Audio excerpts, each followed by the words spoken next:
JD, paano mo inaalagaan yung mga tangan o gamit? Paano mo dinadasalan? Paano mo nililinis? Madalas ganito yung proseso sa gabay medalyon o iba pang gamit. Nagsisindi ako ng incense candle for cleansing at doon ko binabanggit yung orasyon o dasal. Pwedeng ganito yung gawin nyo pero paalala lang ha, buhay na yung gamit susuotin na lang. Kumbaga pampalakas ang proseso na ito. Kung wala kang oras, pwedeng sindihan mo yung kandila, iwan ng 5 minuto, ayos na yun.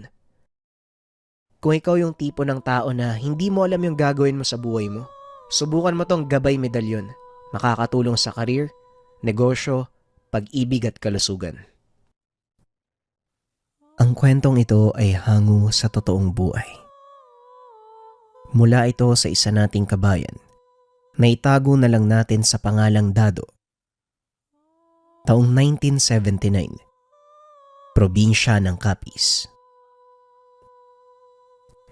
Bilisan mo na, Dado. Mahuhuli tayo sa gapasan eh. Anong oras na? Hindi ka pa rin nakakalabas dyan sa kwarto mo. Ay! Dado, ano ba? Wika ni Mang Mar, ama ni Dado. Nandiyan na ho tay. Mauna na ho kayo at may ginagawa lang ako. Tugon ni Dado. Ay nako, kahit kailan talaga napakakupad mong bata ka, oo. O siya, aantayin kita sa labas. Tugon ni Mang Mar. Sige po tay, sandali na lang naman to Isang pahina na lang. Nang mga oras na ito, naghahanda ang mag-amang Dado at Mar upang dumayo ng gapasan sa kabilang baryo. Bago umalis ng bahay, nagkakarga ng mga dasalang binata at nagpapakain ng mga tangang mutya. Nag-iisang antingero sa kanyang pamilya. Walang naniniwala sa ginagawa nito. Ngunit hindi nila tinututulan ang binata dahil hindi naman ito nakakasama sa kanya. Bakit ba naman kasi sobrang daming dasal niyang kinakarga mo sa mga gamit mo? Ay nako, naantala palagi yung lakad natin eh. Lalo pa ngayon, medyo malayo ang gapasan. Wika ni Mang Mar. Alam mo tay, kailangan kong magkarga ng mga dasal pang depensa. Hindi natin alam kung anong meron sa kabilang baryo. Lalo pat napapabalita, may mga aswang daw na gumagala doon. Tugon ni Dado.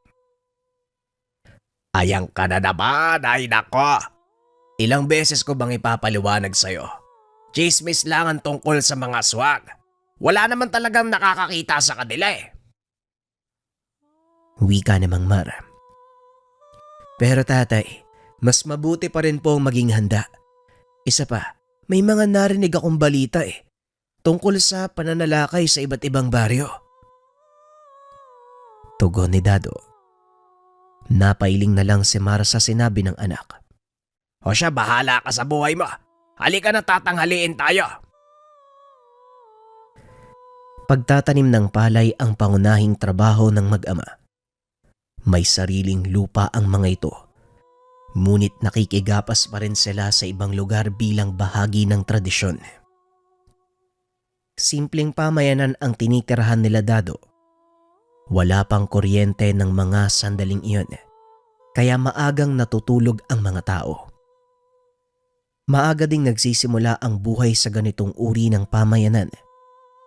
Dahil na din sa bukid ang pangunahing gawain ng mga tao, maagang sinisimula ng gawain para hindi sila abutan ng tanghali.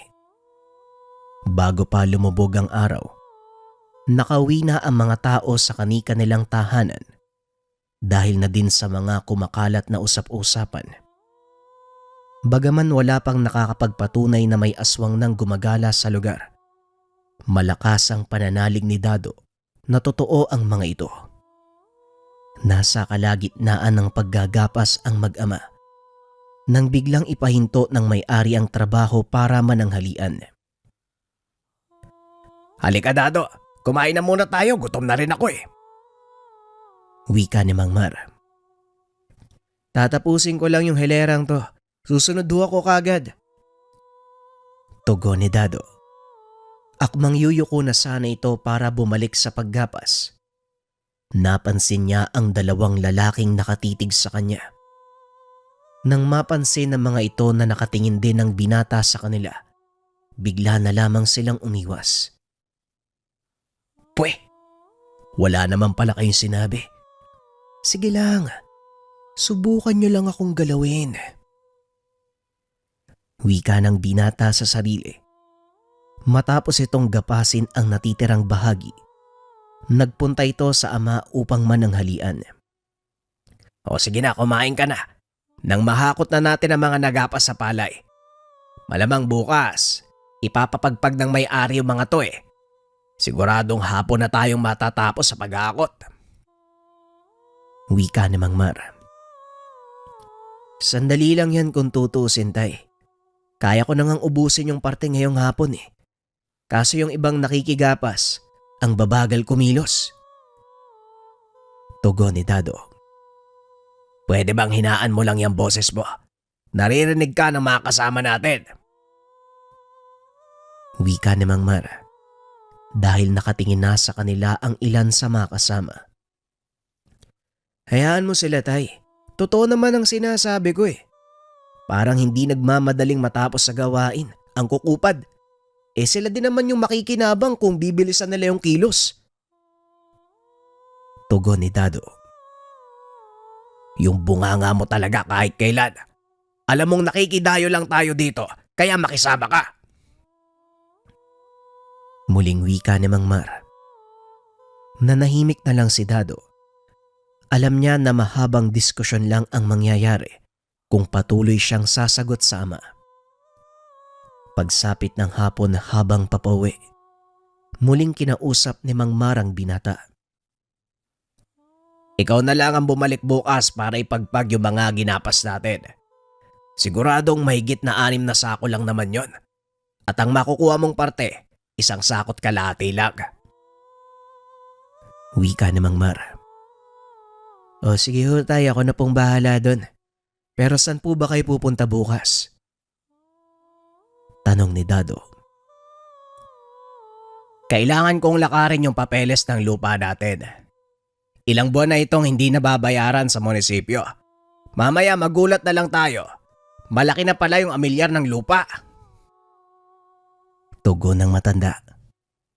Habang naglalakad sila, napansin ni Dado ang dalawang kalalakiyang nakasunod sa kanila. Patuloy lang sa pagsasalita ang tatay nito. Ngunit wala sa kanya ang atensyon ni Dado. Huminto siya upang kumprontahin ng dalawang lalaki. Ngunit nang lingunin ng binata ang mga ito, mabilis silang umiwas. Anak nang, kanina pa kayo ah. Anong problema nyo? Bakit nyo kami sinusundan? Tanong ni Dado. Hindi sumagot ang dalawa. Sa halip ay nagpatuloy ang mga ito sa paglalakad. Ano ka bang bata ka? May bala ka pang makipag-away sa mga taga rito. Umayos ka nga, Dado. Masyado mong inilalagay dyan sa ulo mo yung pagkakaroon mo ng anting-anting. Wika ni Mang Mar. Pasensya na ho tay. Hindi maganda yung kutob ko sa mga taong yun eh. Tugon ni Dado. Patuloy pa din itong nakikipagtitigan sa dalawang lalaki mula sa malayo. Naglabas ng kutsilyo ang binata. Naupo at may kung anong sinulat sa lupa. Ano ba yung ginagawa mo? Tanong ni Mang Mar. Manood ka lang tay. Tignan mo ang gagawin nila. Papatunayan kong mga aswang sila. Nanlaki mga mata ni Mang Mar sa sinabi nito. Tinignan ng matanda ang mga kalalakian. Nakitang galit na galit ang mga ito. Anong ginawa mo? Bakit nagalit yung mga yon? Ikaw talagang bata ka. Tanong ni Mang Mar. Nagtatag lang ako ng teritoryo tay. Ayaw na ayaw ng mga aswang ang ganong uri ng gawain. Kaya galit na galit sila eh. Siguradong lalabas ang totoong kulay ng mga yan kapag ginawa mo yon sa kanilang teritoryo. Wika ni Dado. Sa kabila ng mga nakitang patunay, nagdadalawang isip pa rin si Mang Mar. Kaya inawat na nito ang binata at inayang umuwi. Kung aswang man sila, huwag mong kakalimutan na nandito tayo sa baryo nila. Ilang kilometro pa ang layo natin sa bahay. Tugon ng matanda. Mabilis na tumayo si Dado at nagsimulang maglakad. Sumunod naman ang ama at muling nagtanong. Kung talagang aswang ang mga yon, bakit hindi ka nila sinusundan matapos ang ginawa mo? Tanong ni Mang Mar. Hindi basta-bastang susunod ang mga aswang. Kapag nalaman nila na kayang magtatag ng dome ng isang tao. Halika na tay, gagabihin tayo sa daan. Kinabukasan bumalik si Dado sa kabilang baryo upang ipagpag ang kanilang naaning palay. Wala pang trekker nung araw, kaya pinagtsatsagaan ng mga magsasaka ang pagpapagpag. Inihahampas ito sa isang kawayan upang matanggal ang mga butil na nakadikit sa uhay. Matapos ay mano-mano itong pahahanginan upang humiwalay ang ipa.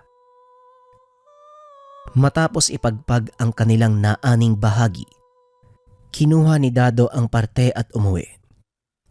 Pasan-pasan niya ito hanggang sa makarating sa tahanan. Wala namang nangyaring kakaiba ngunit pagsapit ng dilim. Habang nag-uusap ang mag-ama, biglang nakarinig ng malakas na kalabog sa bubong si Dado.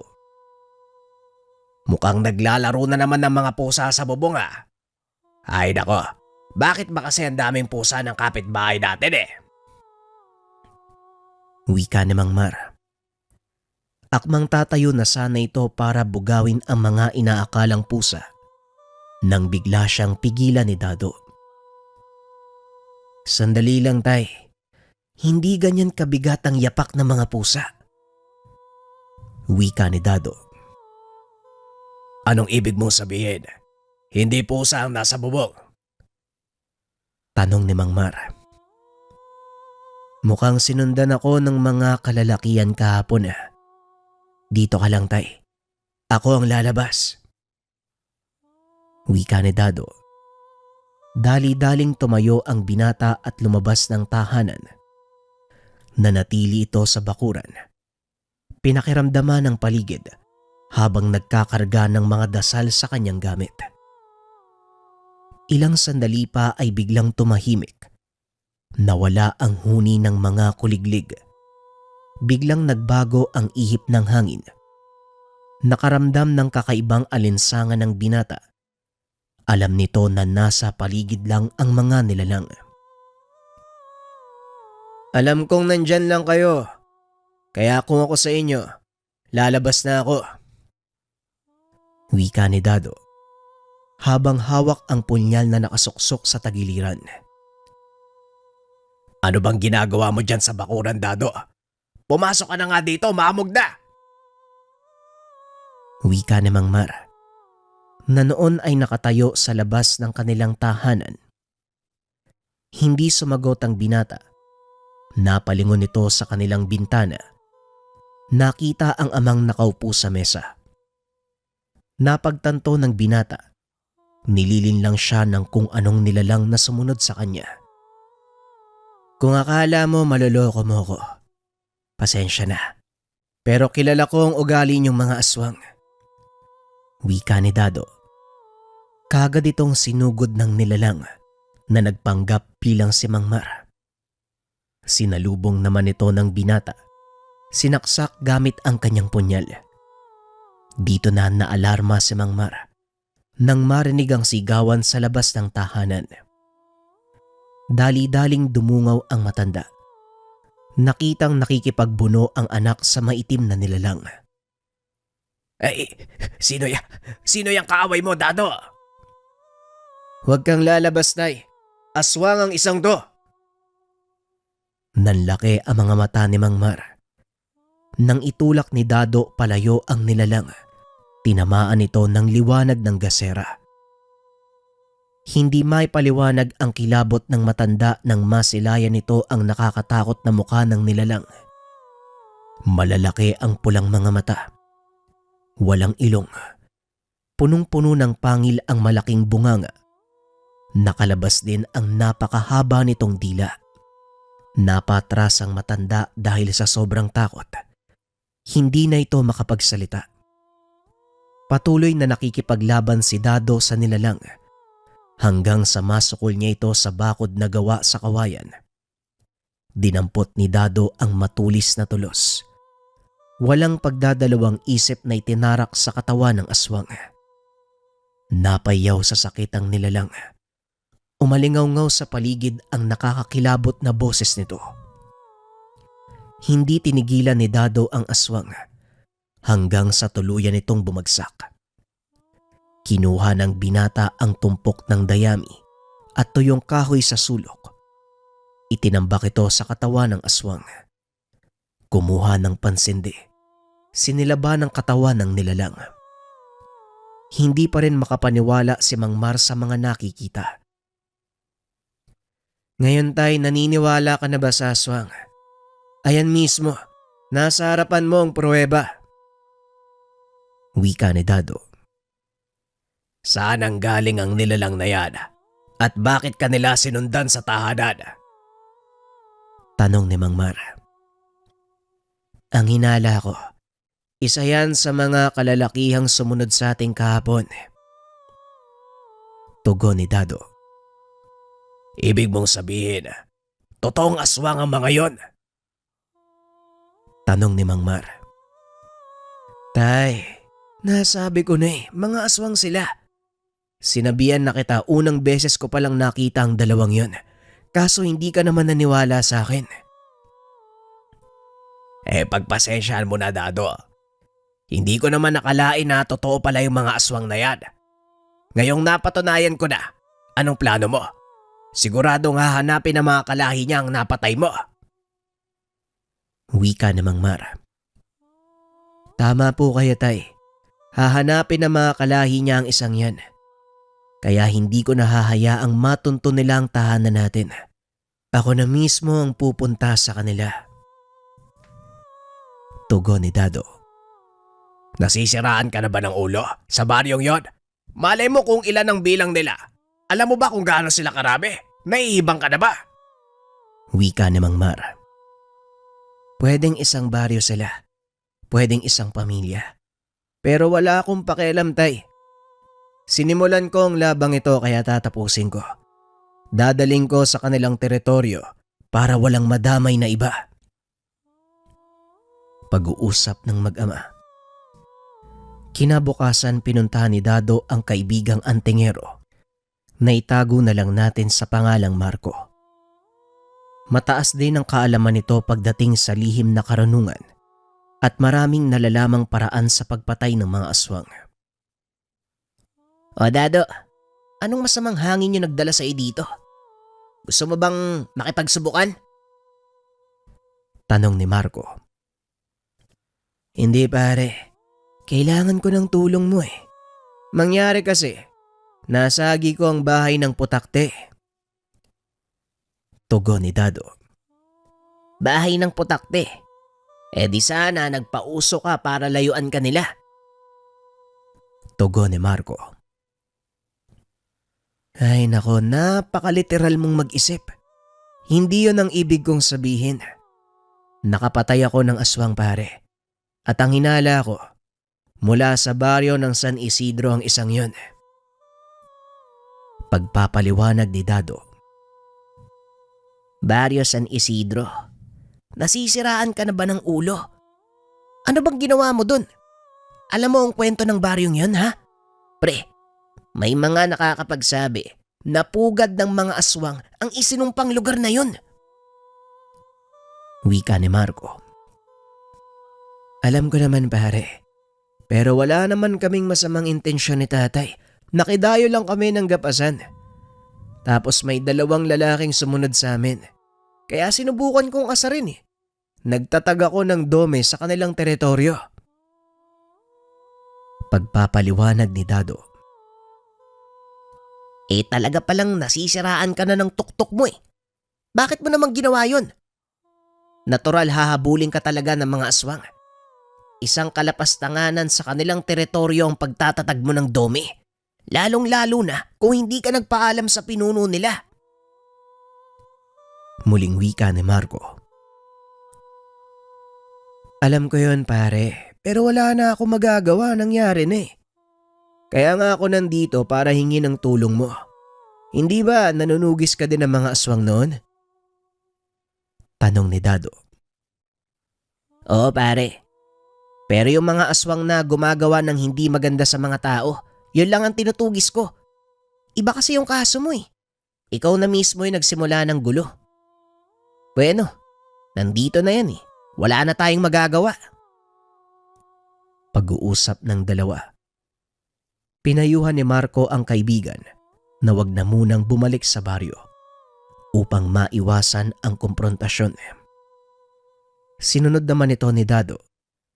Ilang araw ding nanatili sa kanilang tahanan ng binata hanggang sa natapos na ang buwan ng gapasan. Nang mga sandaling iyon, naghahanda na si Mang Mar para magtanim ng palay sa kanilang lupain. Nagpa siya ang binatang tumulong sa pag-aararo. Medyo malaki ang palayan ng mag-ama at hindi nakakayanin ng matanda ang ganong kalaking trabaho. Dado, kailangan nating magpapasok ng tubig ngayong gabi sa palayan upang maibabad ito at maianda sa paglalatik. Kaso masama ang pakiramdam ko eh. Maaari bang ikaw na ang magbantay ng irigasyon? Alam mo naman ang ugali ng kalapit nating taniman. Masyadong maramot sa tubig. Akala mo naman sila yung nagpagawa ng irigasyon. Wika ni Mang Mar. Pumayag naman si Dado sa pag-aakalang ligtas na ang paligid. Ako na pong bahala tay, magpahinga na po muna kayo. Kakain lang ho ako ng hapunan tapos lalakad na ako. Tugon ni Dado. Kinagabihan habang nagpapapasok ng tubig. Natanaw nito ang isang matandang lalaki. Naglalakad sa pilapil ng walang dalang sulo. Papalapit ito sa kanya. Kaya naman inilawan niya ang matanda para makita nito ang daanan. Manong, magandang gabi po. Ano ang ginagawa niyo dito? Wala pa kayong dalang sulo. Delikado po maglakad dito, napakadilim pa. Wika ni Dado. Hindi naman nagsalita ang matanda. Dumiretso lang ito sa paglalakad. Bigla itong nadulas. Nahulog sa pilapil. Dali-daling pinunta ng binata ang binagsakan nito. Ngunit laking pagtataka ni Dado dahil wala doon ang matanda. Teka, mukhang pinaglalaroan ako ng mga mata ko ah. Makauwi na nga. Medyo inaantok na din ako eh. Tapos naman na yung pagpapatubig. Wika ng binata sa sarili. Sinarado niya ang daanan ng tubig papunta sa kanilang palayan. Hinayaang dumaloy ng diretsyo ang tubig sa irigasyon. Habang naglalakad, muling nakita ng binata ang matanda. Sa pagkakataong iyon ay nakatitig na ito sa kanya. Nakalabas ang buwan ng mga oras na yon, kaya naaninag ni Dado ang pigura nito. Hindi naman umaalis sa pwesto ang matanda. Kaya hinayaan na lang din niya ang matanda at nagpatuloy na sa paglalakad. Hanggang sa marating nito ang kalsada, laking pagtataka ni Dado dahil naroon pa rin ang matanda. Hindi ito nakapagpigil kaya kinumpronta niya ito. Manong, ano bang kailangan niyo sa akin? Bakit ba sunod kayo ng sunod? Tanong ni Dado. Wala naman. Gusto ko lang masigurong makakauwi ka ng ligtas. Hindi pa oras para sa iyong paghuhukom. Kaya hindi ko rin hahayaan na may ibang nilalang ang gumalaw sa iyo. Tugon ng matanda. Matapos niyang magsalita ay bigla itong naglaho sa kadiliman. Mabilis na umuwi si Dado upang siguraduhin ang kaligtasan ng ama. Nakahinga ito ng maluwag nang makitang mahimbing na natutulog si Mang Mar sa kwarto. Kinabukasan, maaga pang umalis ang binata papunta sa tahanan ni Marco. Pinaliwanag nito sa kaibigan ang nangyari. May aswang na nagbabantay sa'yo, Dado. Sinisigurado nila na walang ibang makakapatay sa'yo dahil sila mismo ang magpapataw ng parusa ng kamatayan. Wika ni Marco. Anong akala nila? Mangmang ako? Hahayaang patayin nila nang hindi nakikipaglaban? Tanong ni Dado. Tama ang sinabi mo, pare. Pero hindi tayo dapat magpasupil sa kanila. Ngayon, anong plano mo? Tanong ni Marco. Mag-aantay kung kailan sila sasalakay. Siguro naman, sapat na panahon na yon para makapaganda. Wika ni Dado. Kadalasan nag-aantay ng 1 taon ang mga aswang. Simula nang mangyari ang pagpatay sa kanilang kalahi bago sila sumugod upang magiganti. Tugon ni Marco. Kung ganon, antayin nating dumating ang oras na yon. Pag-uusap ng dalawa. Habang nag-aantay ng pagsugod ng mga aswang, naghanda sina Marco at Dado.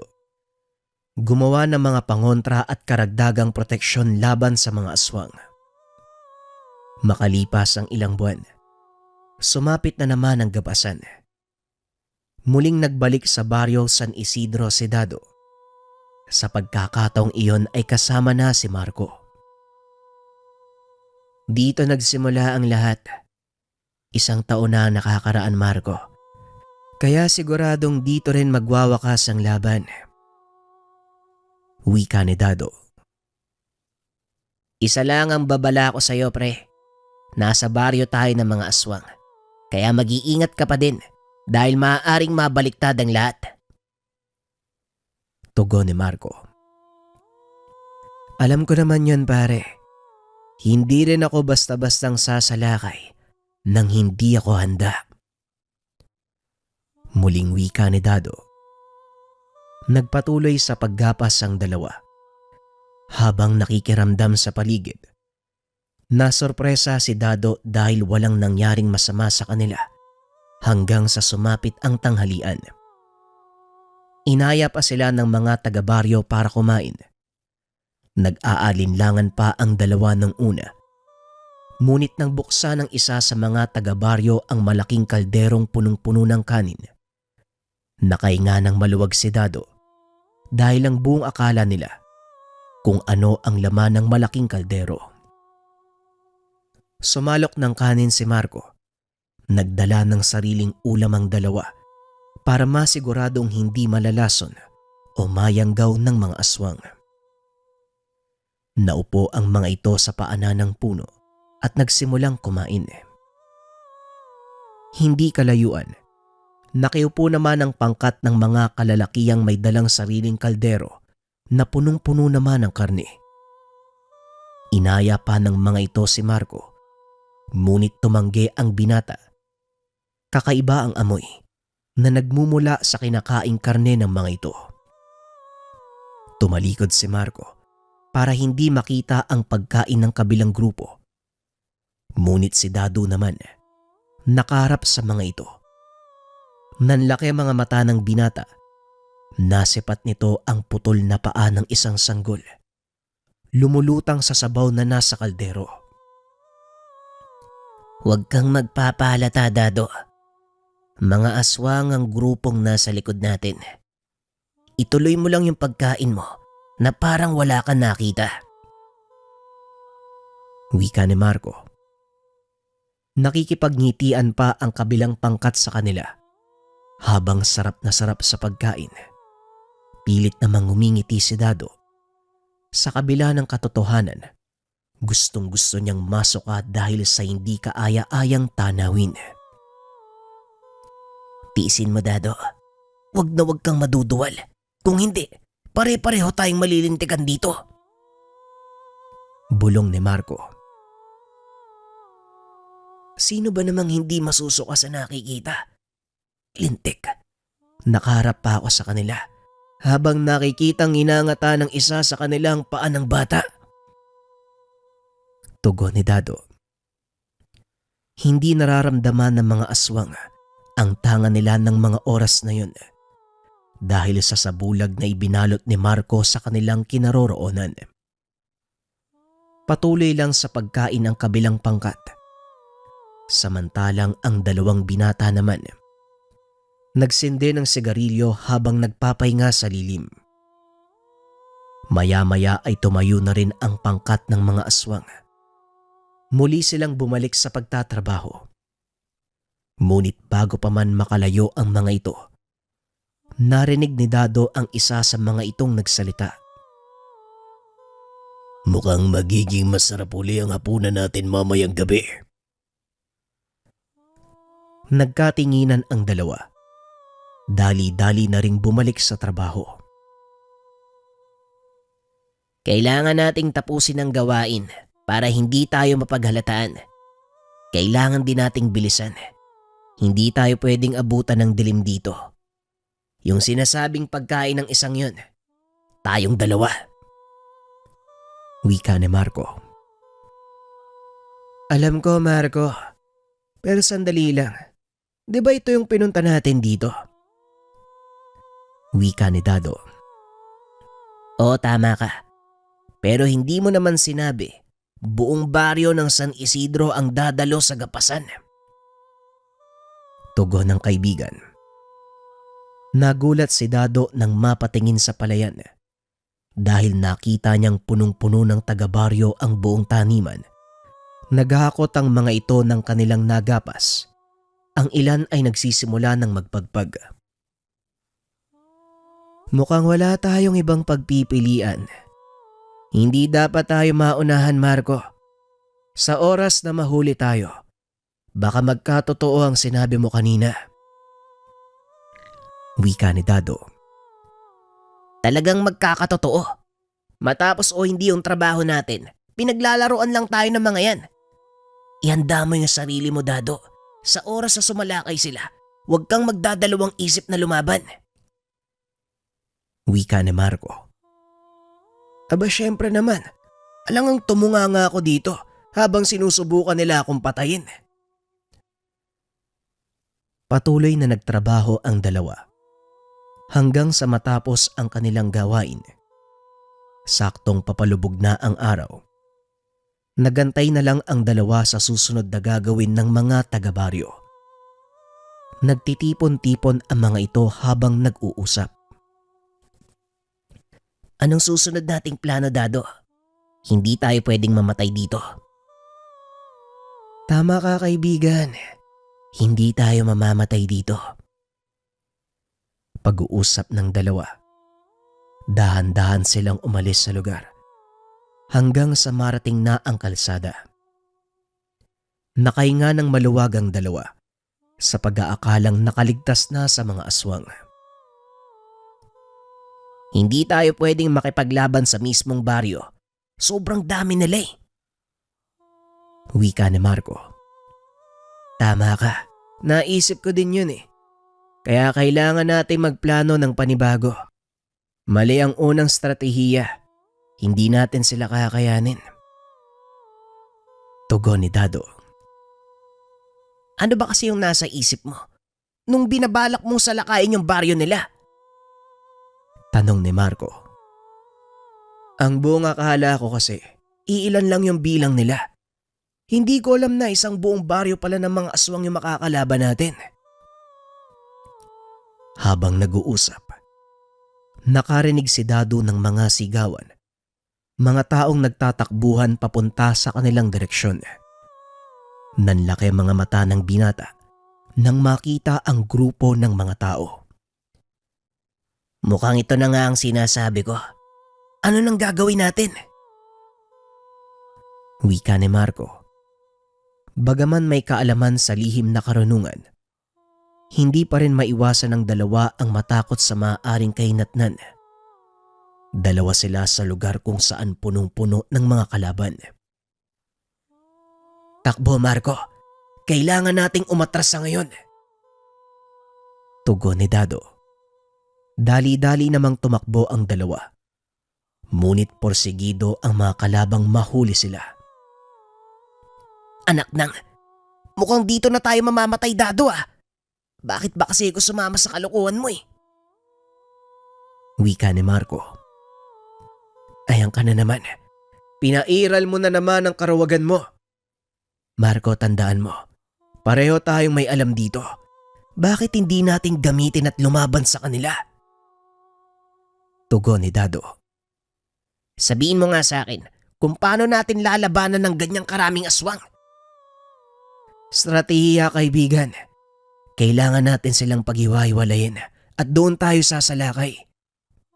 Madaling sabihin, pero paano natin gagawin? Hahatiin natin sila sa 2 pangkat. Pag-uusap ng dalawa habang patuloy na tumatakbo. Narating ng mga ito ang sangang daan. Ang isa ay papunta sa taniman ng tubo at ang isa naman ay papunta sa ilog. Mukhang dito magandang gawin yung plano mo. Wika ni Marco. Tama ka.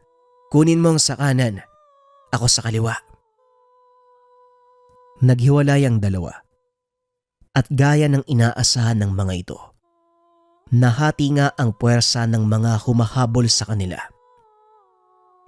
Mabilis na nakapagtago si Dado sa isang puno habang inaantay ang pagdating ng mga kalaban. Sinadya nitong hubarin ang kanyang damit. Isinabit sa isang sanga. Ipinahid nito ang dalang lana sa katawan upang mawala ang amoy. Tahimik na nag-aabang ang binata sa taas ng puno.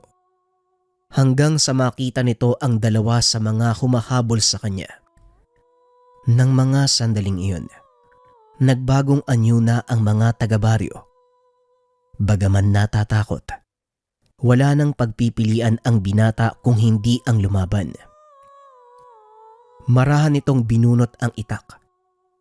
Nang makahanap ng tamang pagkakataon, tumalon ito mula sa sanga. Pinagtataga ang mga aswang gamit ang konsagradong itak. Matapos patayin ng mga kalaban, muling nagtago ang binata. Dumating naman ang 2 pa sa mga ito at hinanap ang binata. Ngunit dahil sa taglay na sa bulag mula sa lana, hindi ito maamoy ng mga aswang. Habang nagtatago, nag-usal ng mga dasal pang tigalpo ang binata. Ibinato sa 2 kalaban. Nanigas ang katawan ng mga aswang.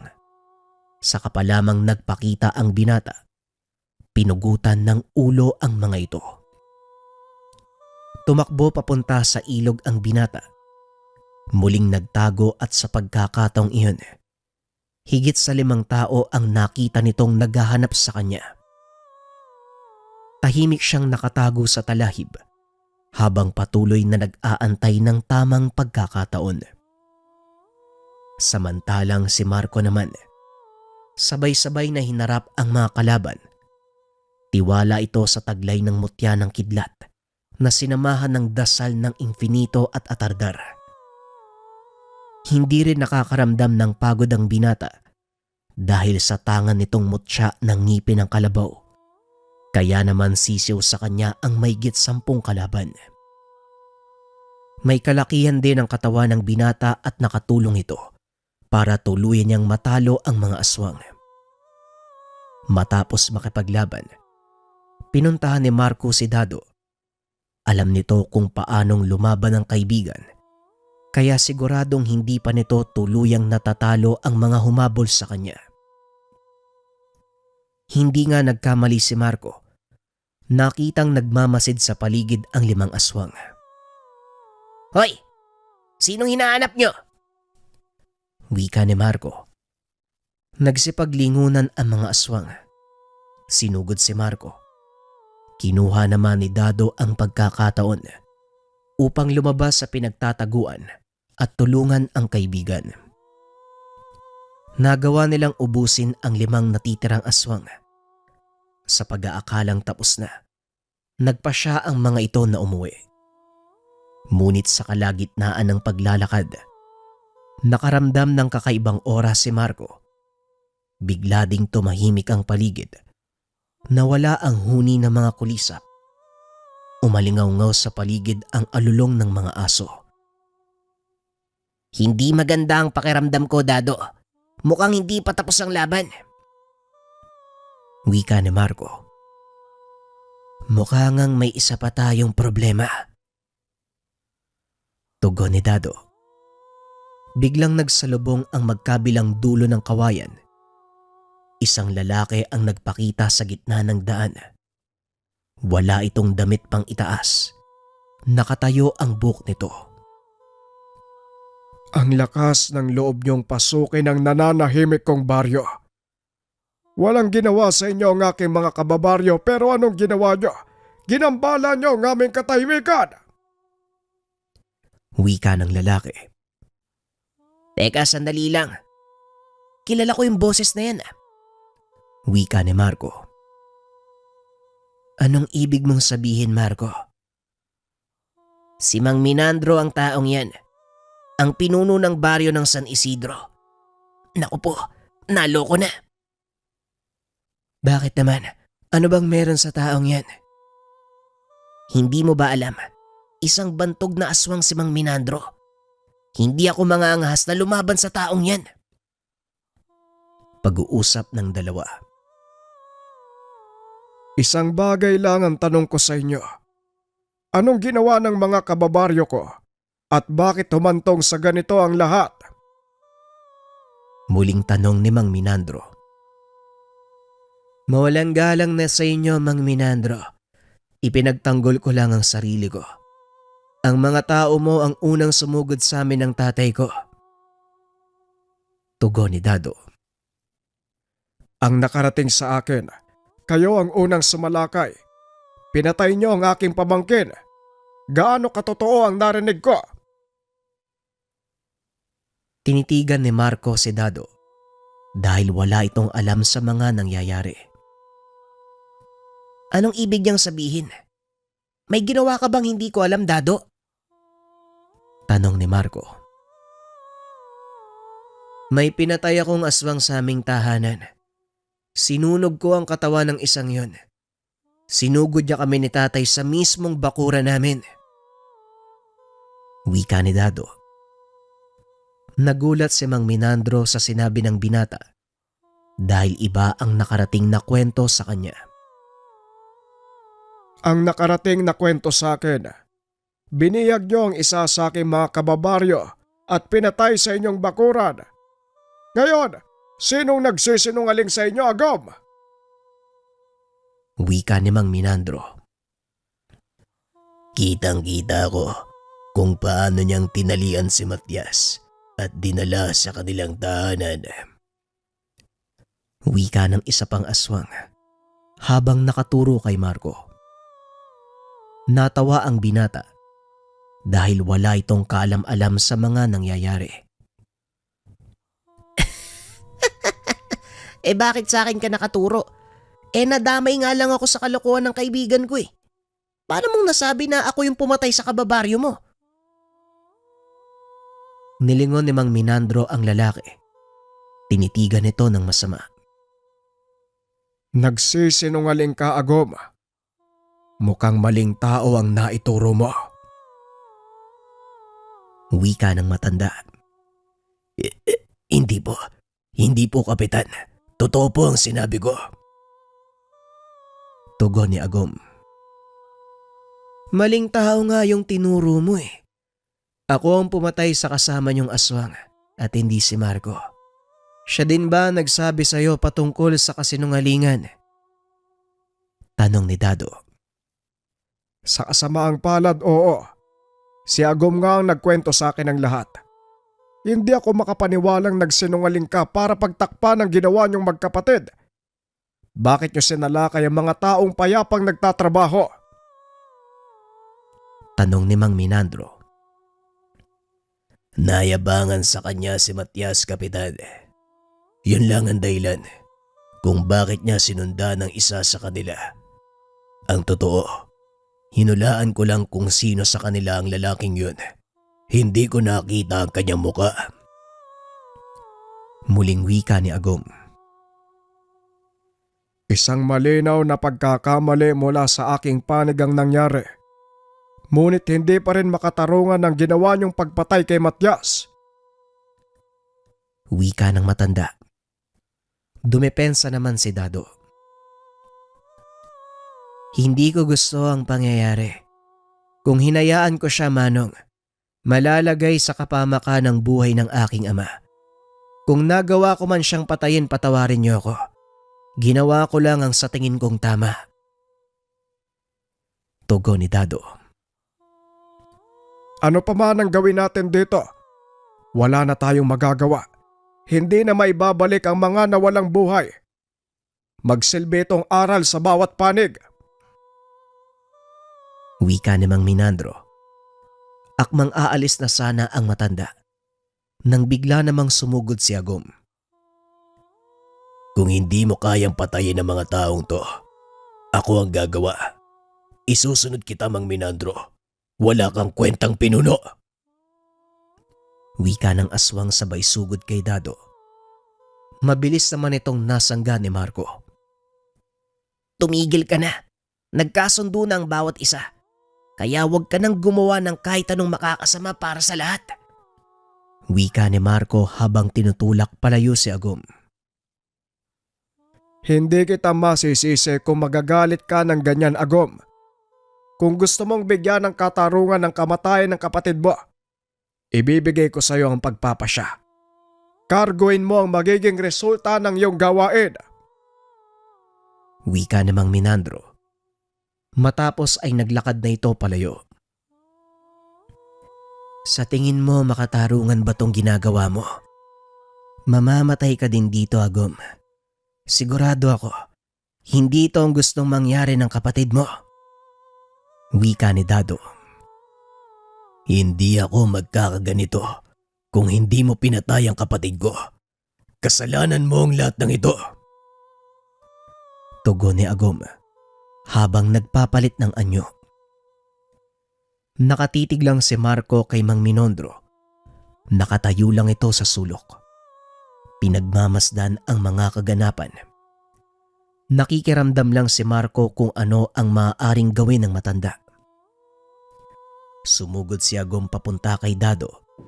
Dali-daling binunot ng binata ang itak upang salubungin ito. Pasensyahan tayo. Pero hindi ako pwedeng mamatay sa lugar na ito.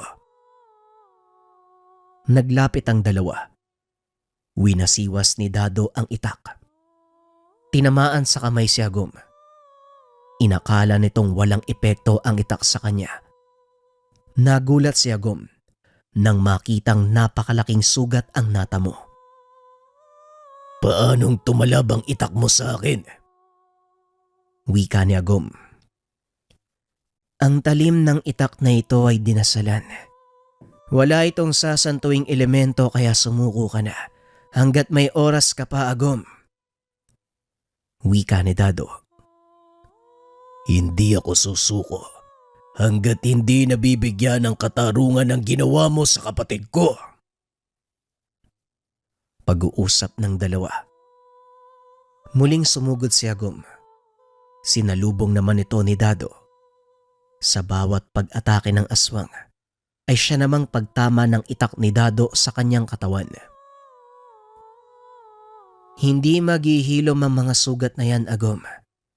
Mauubusan ka lang ng dugo at mamamatay kapag pinagpatuloy mo pa ang ginagawa natin. Wika ni Dado. Napaluhod ng mga oras na yon si Agum na tila inaantay na lang ang kamatayan. Ginusto niya ang mamatay sa kamay mo, Dado.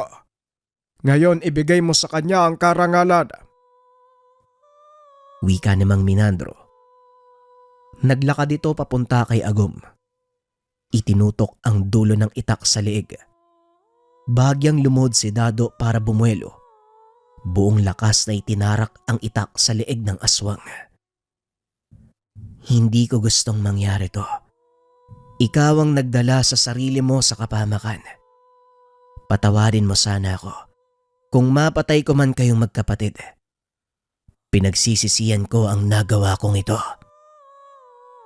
Wika ni Dado, sabay tapon ng hawak na itak. Kung sa tingin mo ay tama ang ginawa mo, wala kang dapat pagsisihan, Dado. Tugon ng matanda, sabay lakad palayo. Tama ang sinabi ng matanda, Dado. Wala kang dapat pagsisihan. Halika na, umalis na tayo dito. Wika ni Marco. Dali-daling umalis ang dalawa sa lugar. Matapos ang kaganapang iyon, hindi na muling bumalik ang binata sa baryo San Isidro. Maraming taon ang nakalipas. Laking gulat ng mga tao dahil biglang naging abandonadong lugar ang buong baryo. Wala ni isa sa mga aswang ang naiwan. Sinunog din nila ang kanilang mga tahanan. Hindi akalain ni Dado na mangyayari ang lahat ng ito dahil lamang sa hindi pagkakaunawaan. Sa tuwing mapapadaan ang binata sa lugar, naaalala nito ang mga pangyayari na patuloy na umuusig sa kanyang konsensya. Sa pagdaan pa ng maraming taon, may ilang taong nanirahan sa lugar at nagpatuloy ng tradisyon ng gapasan. Muling nakidayo si Dado, ngunit sa pagkakataong ito, sinigurado ng binatang magiging payapa ang bawat pagdayo niya sa lugar. Hindi man naging maganda ang karanasan nito sa baryo, ngunit may natutunang mahalagang aral ang binata. Huwag pairalin ang kayabangan hanggat maaari ay magpakumbaba. Inakala ni Dado na tapos na ang usapin tungkol sa mga aswang. Ngunit laking gulat nito dahil lumaganap na pala sa mga karatig baryo ang nangyari. Lalo pa nang matagpuan ang mga kalansay na mga tao sa kagubatan, malapit sa ilog. Ito yung mga pinatay ni Dado. Mukhang hindi talaga tayo tatantanan ng multo ng nakaraan, Dado. Mas mabuting harapin na lang natin to kaysa araw-araw tayong usigin ng konsensya natin. Wika ni Marco. Wala na tayong magagawa.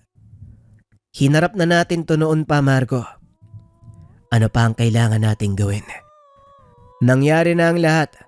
Kahit anong gawin natin, hindi na maibabalik pa. Wika ni Dado. Nang mga panong ito ay may kanya-kanyang pamilya ang dalawa. Namumuhay pa rin kagaya ng nakaugalian. Nakapagpasya na kami ng asawa ko eh. Doon na ako maninirahan sa probinsya nila sa Negros. Mas mabuti doon. Walang nakakakilala sa akin. Wika ni Marco. Ako naman hindi ko alam ang gagawin ko. Siguro mananatili na lang ako dito. Araw-araw nasasaluwi ng masasakit na tingin sa akin ng mga tao. Tugon ni Dado. May pagpipilian ka naman, Dado eh. Maaari kang umalis sa lugar na ito. Mamuhay ng payapa sa malayo, kung saan walang nakakakilala sa'yo at nakakaalam ng totoong pangyayari. Gaya ng gagawin ko. Wika ng kaibigan. Madaling sabihin para sa'yo dahil may lugar kang maaaring puntahan. Samantalang ako at ang mag-ina ko, ito lang ang tanging lugar na alam ko. Kaya wala akong ibang pagpipilian kung hindi ang manatili. Tugon ni Dado. Kung sabagay tama ka, hindi nga madali para sa iyong iwanan ng lugar na ito. Dito ka pinanganak at nagkaisip eh. Sige pare, mauna na ako. Hanggang sa susunod nating pagkikita. Tuluyan nang nagpaalam si Marco sa kaibigan. Samantalang si Dado naman ay nanatili sa lugar.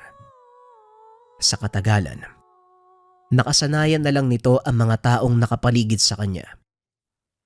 Lalo pat na pag-alaman na siya ang may kagagawan ng pagkaubos ng isang baryo ng aswang. Hindi alam ng pamilya ni Dado kung sino ang nagkalat ng balita tungkol dito. Ngunit hindi na mahalaga para sa kanya. Ang nasa isip ni Dado, kailangan niyang tiisin ang anumang paratang ng mga tao at mamuhay ng payapa. Ngunit kalaunan, bumigay ang isip nito. Hindi na nakayanan ang bigat ng konsensya. Nawala sa sariling pag-iisip si Dado. Tuluyang iniwan ng kanyang pamilya. Nagulat na lang si Marco nang bumisita ito sa bahay ng kaibigan. Nakita nitong pagala-gala sa bayan ng kaibigan. Halos hindi na ito makilala. Napakahaba ng buhok. Punong-puno ng putik ang katawan. Hindi na nakapagpalit ng kasuotan.